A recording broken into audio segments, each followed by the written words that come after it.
Bumi, sebagai rumah dari manusia, hewan, dan tumbuhan, planet kita ini sedang dalam kondisi mengkhawatirkan. Bagaimana tidak, sampah plastik masih bertebaran di mana-mana dan menjadi polusi di lautan dan samudera.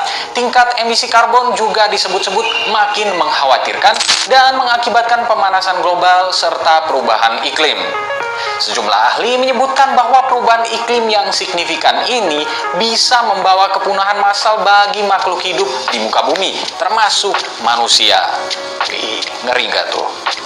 Dengan ancaman besar seperti ini, akhirnya negara-negara berdiskusi bersama guna mengatasi berbagai dampak yang disebabkan oleh perubahan iklim.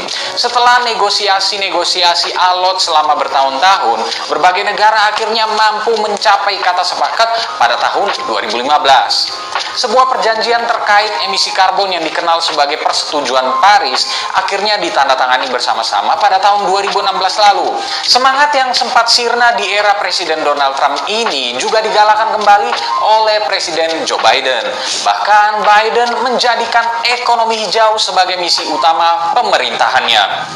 Apa yang digalakan oleh Biden ini juga menular ke Presiden Jokowi yang cukup sering melontarkan konsep ekonomi hijau. Salah satunya terkait industri baterai lithium yang bakal menjadi inti dari industri kendaraan bertenaga listrik. Ini kemudian sejalan dengan ambisi Menko Kemaritiman dan Investasi Luhut Binsar Panjaitan yang tengah menjalankan kebijakan untuk meningkatkan investasi di rantai produksi kendaraan bertenaga listrik. Tentu kebijakan ekonomi hijau ini menjadi pertanyaan.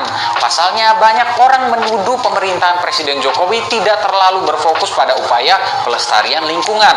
Misalnya dengan adanya aturan hukum yang dinilai bakal merusak lingkungan, misalnya Undang-Undang Cipta Kerja. Kabinet Presiden Jokowi juga sering dituduh oleh para aktivis sebagai kabinet batubara, merujuk pada keterkaitannya dengan industri batubara.